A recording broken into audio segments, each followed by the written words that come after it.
Smart at Work vous est présenté en partenariat avec Manutan.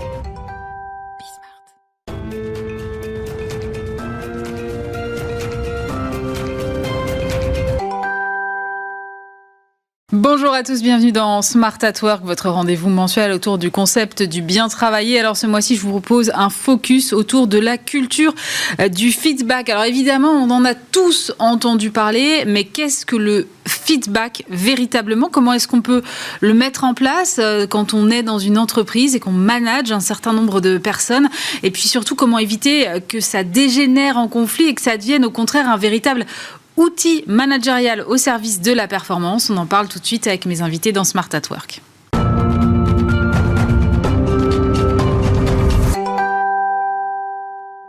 Et pour commencer cette émission, j'accueille sur le plateau Delphine Torchman. Bonjour. Bonjour. Vous êtes directrice de Smartness, qui est un cabinet de formation et d'accompagnement en leadership. Et puis, vous êtes aussi l'auteur de l'art du feedback. Alors, c'est justement le sujet qui nous préoccupe aujourd'hui. D'abord, est-ce que vous pourriez peut-être nous définir le feedback? Parce que c'est un mot qu'on entend beaucoup. Peut-être qu'on en a parfois une idée un peu fausse. Oui, tout à fait. Le feedback, c'est l'art de faire des retours constructifs à une personne sur ses compétences techniques ou comportementales. Quand je dis retour constructif, je parle de faire un retour sur ce qui est bien, valider ce qui est bien, ce que la personne fait bien, et aussi proposer qu'est-ce qu'on peut améliorer. Donc ça veut dire que, j'imagine, dans ce type de retour-là, les questions de formulation, de poids des mots sont importants? Tout à fait. J'aime utiliser cet exemple du feedback. C'est comme le miel. Ça comporte. C'est comme le feedback, c'est plutôt comme une abeille qui peut proposer du miel ou de l'aiguillon qui pique. Et du coup, c'est cette idée que si je vous fais un feedback, je peux écrire par exemple nul sur la fiche. Hein, j'ai écrit nul. Je peux tout à fait l'effacer, ce mot. Mais ce qui va se passer si je vous envoie ce feedback à la figure en disant ben voilà, c'est nul. Ben voilà ce qui se passe. On peut se dire, ben voilà, ce qui va rester, le mot peut s'effacer, mais la feuille, elle reviendra jamais à l'état initial. La feuille, elle va rester froissée, elle va rester abîmée. Et ce qu'il faut retenir, c'est que le feedback, ça peut abîmer une personne, ça peut la blesser, ça peut lui faire perdre confiance en elle quand c'est mal fait. Donc le feedback, c'est un art, et c'est l'art de la relation. Alors, si c'est un art, tous les managers ne sont pas artistes, pour continuer de filer la métaphore. Donc, comment est-ce qu'on le met en place? Est-ce qu'il y a des grilles types avec des règles, des process, ou est-ce que finalement, chacun fait un peu comme il veut?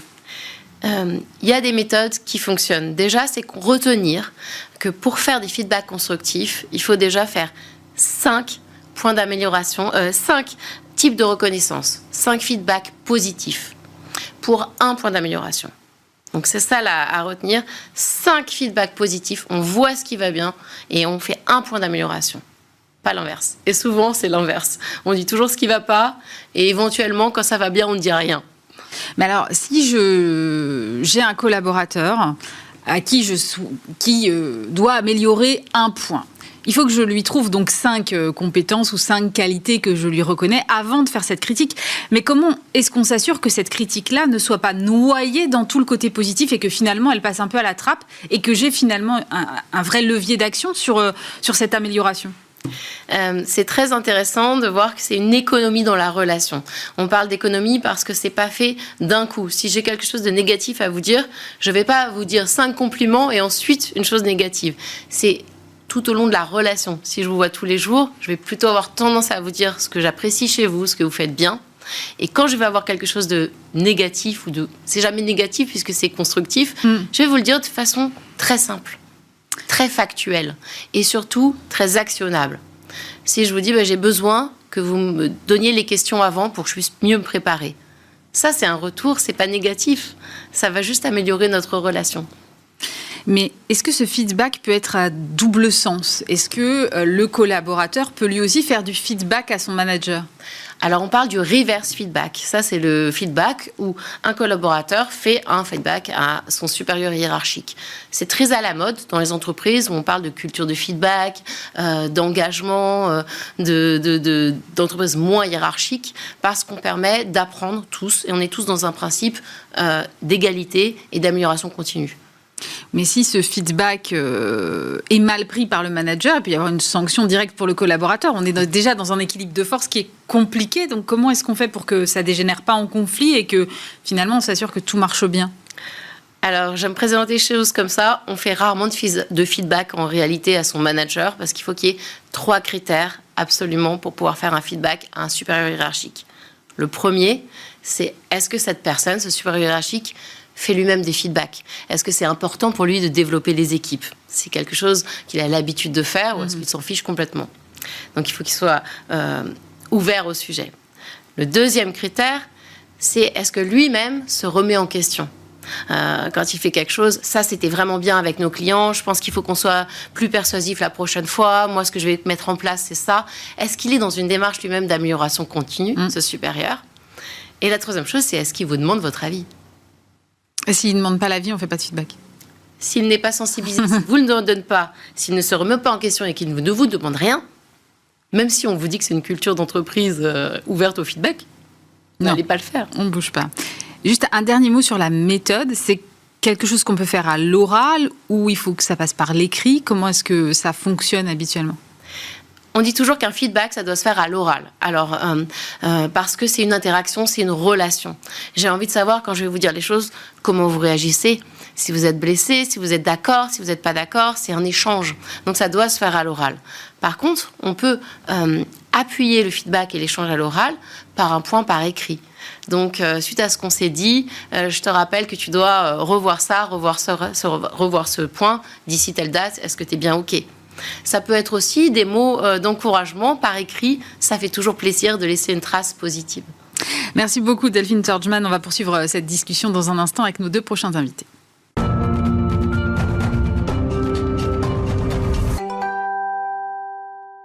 On poursuit cette discussion autour du feedback, toujours en compagnie de Delphine Torgman, directrice de Smartness et auteure de l'art du feedback. Nous ont rejoint Gabriel Tadjine, ancien directeur des relations sociales et de la stratégie au sein de grands groupes internationaux, et Caroline Haquet, DRH de Manutan et partenaire de cette émission. Bonjour à ceux qui viennent de nous rejoindre. Alors, Caroline, je vais me tourner vers vous qui êtes au sein d'une ETI. Comment est-ce que vous êtes venue à vous intéresser à cette culture du feedback ? Alors déjà, je pense que ce type de démarche doit quand même s'ancrer dans une culture d'entreprise. Sinon, on risque un petit peu d'être dans le gadget. Et il se trouve que nous, dans nos valeurs, il y en a 2 particulièrement qui se prêtent, je pense, au feedback, puisque d'un côté, on va demander à nos collaborateurs de se parler d'égal à égal, et on est extrêmement convaincus de l'amélioration continue. Donc c'est vrai que le feedback va vraiment nous aider sur ces 2 aspects. Sur l'aspect de l'amélioration continue, parce que exactement comme Delphine l'a expliqué, c'est un des meilleurs leviers pour faire progresser les collaborateurs, les équipes, les managers. C'est vraiment de dire à un instant T ce qui fonctionne et ce qui fonctionne moins bien, donc sur le terrain, et sur l'aspect justement en revanche de communication. Là, je vais repartir sur mon exercice, sur mon expérience de DRH, et je pense que la très grande majorité des conflits ou des tensions qu'il peut y avoir au sein d'équipes entre managers, c'est parce qu'ils ne se sont pas parlé, parce qu'ils n'ont pas appris à se dire les choses. Donc à partir du moment où, avec une méthodologie, vous pouvez à la fois faire grandir vos collaborateurs, les motiver, et d'un autre côté vous assurer que la parole est libre et que les choses peuvent se dire de façon organisée au sein de l'entreprise, on a quelque chose de très puissant. Ça veut dire que vous faites du reverse feedback, comme disait tout à l'heure Delphine, c'est-à-dire que vos collaborateurs aussi peuvent faire du feedback au manager ? Oui, on est vraiment sur cette idée de 360, c'est-à-dire c'est le feedback permanent 360, donc waouh. Et avec justement cette idée, pour que ce soit puissant, pour que ce soit encore une fois quelque chose qui soit ancré dans les valeurs de l'entreprise, il faut qu'il y ait cette universalité, on va dire. Et autre élément pour que ça fonctionne, et que encore une fois que ce ne soit pas juste une petite politique, c'est l'engagement des équipes de direction. Parce que si on dit une culture du feedback, mais en fait, dès qu'on commence à monter, il ne faut rien dire, c'est mal pris, etc., on est complètement décrédibilisé. Donc ça, c'est un élément, je pense, qui passe, on va dire, d'une politique de feedback à une culture de feedback. C'est cet engagement de toute l'entreprise dans cette démarche. Moi, j'avais quand même une question parce que c'est très anglo-saxon, cette culture du feedback, et on entend souvent les anglo-saxons dire feedback is a gift, mais en même temps, il y a certaines choses qui sont un peu difficiles à entendre, et puis tout le monde n'est pas prêt à entendre les mêmes choses que son voisin. Donc, Gabriel, comment est-ce qu'on fait dans ces cas-là pour que les choses soient bien prises ? Absolument. Pour que les choses soient bien prises, à mon sens, en fait, il faut travailler sur les émotions. Tout le monde n'accuse pas réception de la même manière d'un message. Et donc, par conséquent, il faut que le manager ait certaines compétences pour pouvoir s'adapter au profil psychologique, finalement, des équipes qui composent l'entreprise. Et pour ce faire, il faut que les managers soient formés pour pouvoir s'adresser de la manière la plus adaptée et la plus cohérente par rapport au profil psychologique. Alors on sait qu'aujourd'hui, les entreprises s'adaptent de plus en plus. Avant, la sociologie, la psychologie, l'être humain, enfin, on parlait plus collectivement qu'individuellement des salariés. On parlait des équipes. Aujourd'hui, on sait que les entreprises axent de manière importante leur vision sur des aspects individuels des profils psychologiques qui composent les équipes. Et c'est pour ça que n'est pas manager qui veut, il faut quand même que les managers, et on sait aujourd'hui d'après toutes les études que le premier critère de compétence d'un manager, c'est l'empathie, c'est-à-dire la possibilité de se mettre à la place de l'autre, en d'autres termes, comprendre pourquoi telle personne peut agir ou réagir tel qu'elle le fait. Et par conséquent, il faut effectivement ce pouvoir et cette connaissance, ces compétences d'adaptabilité par rapport à ses interlocuteurs pour pouvoir avoir un message qui est un objectif, qui soit un objectif de construction et de développement, et pas, comme le disait Delphine, quelque chose qui viendrait abîmer ou au contraire faire reculer l'intérêt qui était initialement celui, peu importe le sujet. Donc, c'est avoir cette connaissance et ces compétences, former ces managers pour qu'ils puissent s'adapter à leur interlocuteur du mieux possible. Delphine, de ce que j'entends, ça veut dire que ce management par le feedback doit avant toute chose être un management très individualisé.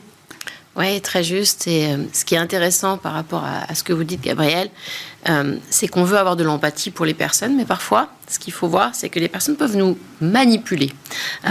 C'est-à-dire, il y a des rois du drame et des reines du drame, et on ne peut rien leur dire. Même si on met toutes les formes, même si on a préparé notre petit feedback, même si on a été reconnaissant, on ne peut rien leur dire. Donc, il faut aussi former les managers et les équipes de direction, mais aussi les collaborateurs. Vous êtes dans une entreprise et vous êtes dans un principe d'amélioration continue. On va reconnaître votre compétence, on va vous dire bien les choses, mais il faut pouvoir aussi entendre quand il faut vous améliorer. Et donc, les personnes doivent pouvoir aussi entendre le feedback. Et ça, c'est vraiment un travail sur sa posture. Quelqu'un à qui on ne peut pas parler, c'est pas normal dans une entreprise. Donc ça, il faut pouvoir aussi lui dire. Caroline, est-ce que vous avez formé à la fois les managers, les collaborateurs, et comment est-ce que vous avez mis ça en place ? J'imagine que ça a été progressif, on n'est pas venu d'un coup avec un process. Alors maintenant, vous pouvez dire tout ce que vous voulez et qui vous passe par la tête, j'imagine que c'est pas comme ça. Non, c'est pas du tout comme ça.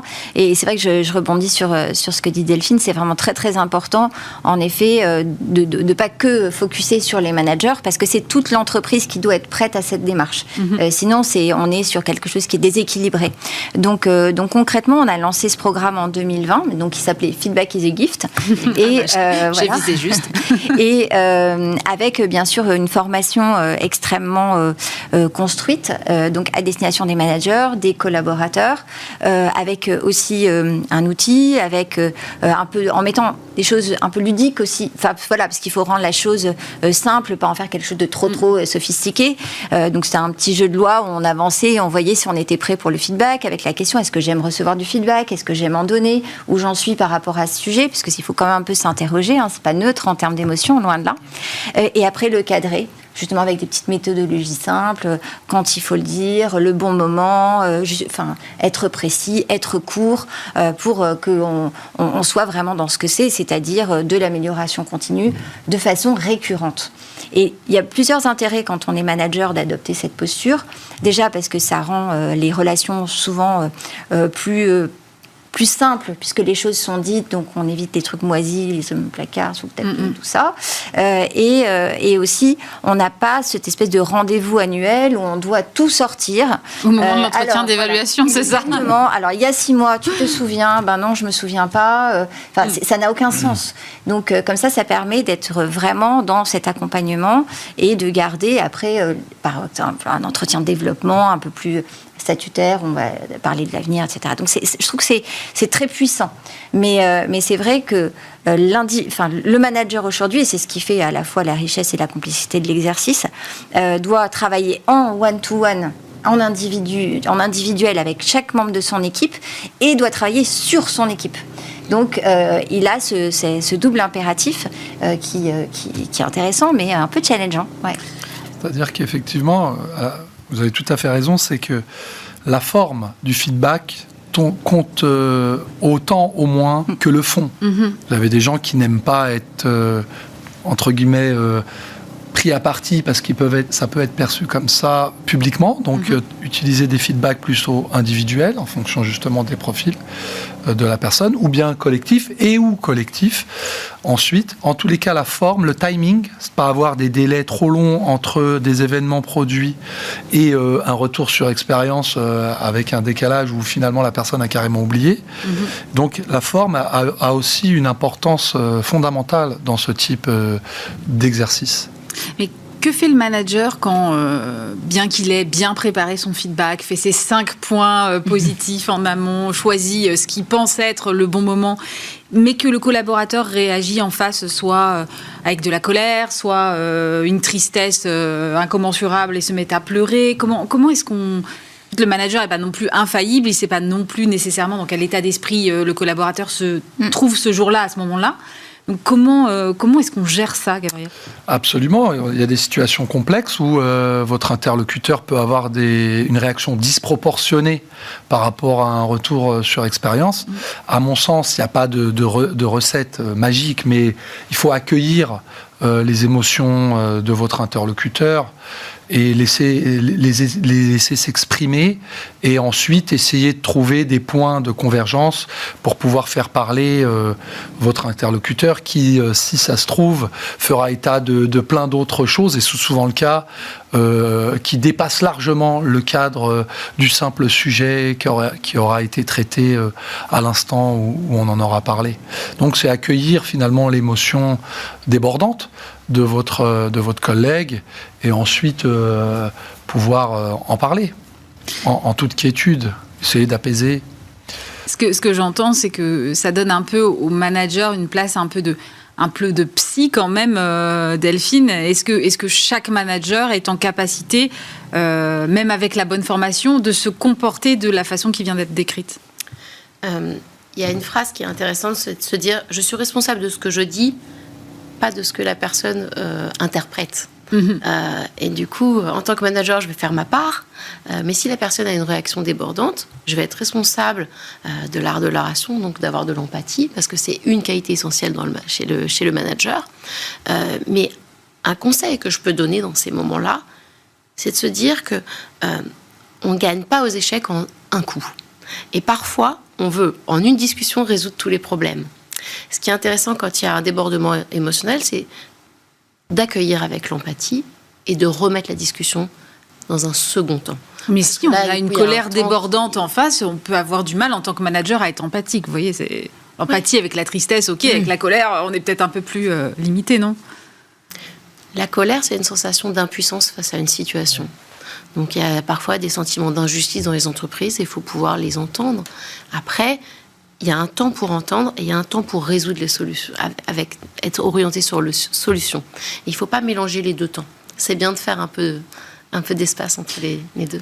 Caroline, tout à l'heure, Delphine disait il y a quand même des gens à qui on ne peut rien dire et qui n'accepteront jamais la moindre critique, même fût-elle constructive. Est-ce que vous, dans vos process de recrutement, dans les soft skills que vous cherchez chez vos collaborateurs, vous avez une attention particulière sur ces sujets-là, en vous disant peut-être, est-ce que cette personne sera en capacité de s'intégrer dans cette culture du feedback que nous avons mis en place? Oui. Alors c'est fondamental. Nous, on attache autant d'importance à la performance que ce qu'on appelle le fit culturel. Et dans la culture de Manutan, il y a notamment aussi cette adéquation à nos valeurs, qui sont très actionnables, qui ne sont pas juste... voilà. Et donc, la logique de feedback. Donc, c'est vrai que normalement dans l'entretien, c'est typiquement des choses dont on va parler. Est-ce que vous donnez des feedbacks ? Quel est le dernier feedback que vous avez reçu ? Est-ce que ça vous avait aidé à progresser ? Nous, on marque partout feedback, donc je pense que les gens comprennent aussi dans quelle entreprise ils rentrent. Et oui, c'est quelque chose qui est fondamental. Maintenant, il y a des gens qui sont pas contre, mais qui n'ont jamais vécu dans leurs entreprises précédentes, parce qu'il ne faut pas se tromper. Il y a aussi des entreprises qui ne sont pas exactement dans ces modes de fonctionnement, où c'est très hiérarchique, chacun chez soi et tout le monde sera bien gardé. Donc il faut les former, d'où l'importance en fait, c'est de la formation continue, parce qu'il y a des gens qui s'en vont, des gens qui arrivent. Donc ce système que je vous avais décrit rapidement, il doit tourner pour que on soit toujours certain d'être à ce niveau d'acculturation sur ce sujet. Donc après, en effet, quelqu'un qui ne supporterait pas qu'on fasse un commentaire sur son travail, oui, il y a un moment, on va avoir un problème dans une vie en collectivité, parce que c'est une entreprise, ça reste quand même un corps social.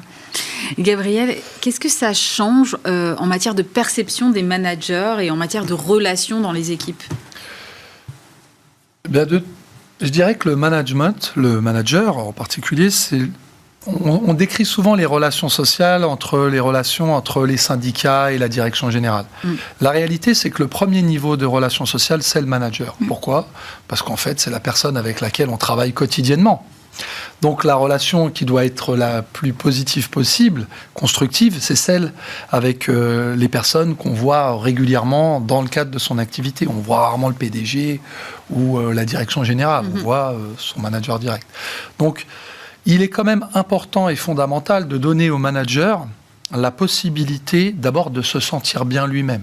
Parce qu'on ne peut transmettre et être à l'aise dans son job que si on est soi-même installé. Il y a un lien avec les émotions, c'est-à-dire se sentir relativement en sécurité, avoir la possibilité d'avoir certaines marges de manœuvre, une certaine autonomie dans son travail, qui nous permettent justement de pouvoir prendre des décisions et avoir des actions. Tout à l'heure, j'entendais Delphine et Caroline parler du feedback et vous-même indiquiez le fait que des personnes pouvaient avoir des réactions démesurées. De toutes les manières, il faut savoir qu'un manager aura une réaction. Parce qu'une émotion n'est jamais neutre. Soit la personne sera agréable, parce que l'émotion qui va être générée par le feedback va lui donner un sentiment de joie, soit désagréable. C'est-à-dire que le feedback ne va pas lui être... en tous les cas, il ne va pas le percevoir comme étant positif. Et jamais, de toutes les manières, la position de l'individu sera neutre. Donc, dans ce contexte, le manager doit savoir que, de toutes les façons, il y aura une réaction. Après, ensuite, c'est travailler sur la façon de réagir en fonction des excès. Et moi, je suis tout à fait d'accord avec Delphine quand elle dit, je pense qu'il faut reporter la discussion à un peu plus tard pour laisser redescendre un peu la pression et la tension. Donc, je dirais que oui, un manager doit avoir la possibilité d'avoir une certaine marge de manœuvre et avoir lui aussi des émotions qui soient associées à des choses agréables pour pouvoir justement agir. Et d'ailleurs, une émotion, sa définition, c'est l'action, c'est le mouvement. Il n'y a pas d'émotion sans mouvement, sans action. Delphine, quelle doit être la bonne fréquence pour un feedback dans l'entreprise ? Est-ce qu'on en fait un peu tous les jours ? Est-ce que c'est au cas par cas ? Comment est-ce que ça fonctionne ? J'aime dire que c'est en continu, mais il y a du feedback informel. Juste après l'émission, je dis super, bravo. Ça va être des signes de reconnaissance qui vont être rapides et informels. Et en même temps, c'est intéressant de faire du feedback comme un art, et comme un art avec une cérémonie du thé. Donc, si je dois vous faire du feedback, je vais vous inviter dans un bel endroit, je vais mettre une belle nappe, des bougies, une belle musique, une belle théière, parce que c'est vraiment l'occasion de recevoir un cadeau qui va nous nourrir, qui va nous aider à nous améliorer. Et donc ça peut pas être fait comme du feedback sauvage dans l'ascenseur, et en fait, c'était bien ta fraise. On a besoin de ritualiser ce moment. Et plus il est ritualisé, plus il touche la personne. Vous ritualisez chez Manutan ? Oui, et là, vous mettez le doigt sur quelque chose d'important, parce qu'en même temps, nous sommes tous passés en mode hybride, donc avec des collaborateurs qui sont moins souvent ensemble. Donc le feedback sur Teams, parfois ça marche moins bien. Ouais. Donc justement, il faut revoir tous les rituels, et c'est ce que d'ailleurs on est en train de faire aujourd'hui chez Manutan, pour être sûr qu'on n'a pas perdu avec ce mode à moitié distanciel, cette capacité justement d'accompagnement et de feedback permanent. Donc ritualiser, alors, je ne sais pas si on va jusqu'à la cérémonie du thé, même si j'aime beaucoup votre métaphore, mais je suis d'accord. Déjà, le premier élément du feedback, c'est je m'arrête pour qu'on parle de toi.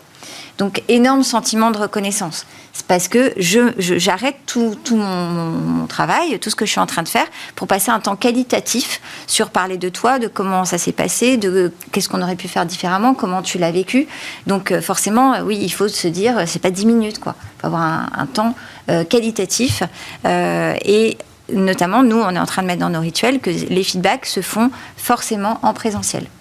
On demande aux managers de s'organiser pour faire le plus possible les feedbacks en présentiel, parce que sinon on perd justement la lecture les signes, ce que vous disiez, comment il est en train de le prendre, est-ce qu'il m'écoute plus, est-ce que je l'ai perdu, donc beaucoup d'attention à la forme.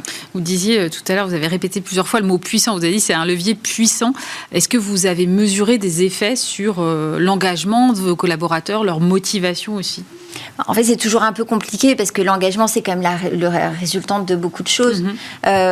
Maintenant, moi, je dirais que un levier que je regarde, c'est à quel point aujourd'hui c'est naturel dans l'entreprise. C'est-à-dire que on a une réunion, c'est assez fréquent qu'on ait ensuite un petit message qui arrive via un outil en disant que penses-tu de ma présentation ? Dès qu'on a des grosses réunions avec, par exemple, tous les managers, etc., c'est systématique. Il y a toujours une demande de feedback qui part pour savoir, justement, sur le fond et sur la forme, qu'est-ce qui pourrait être fait.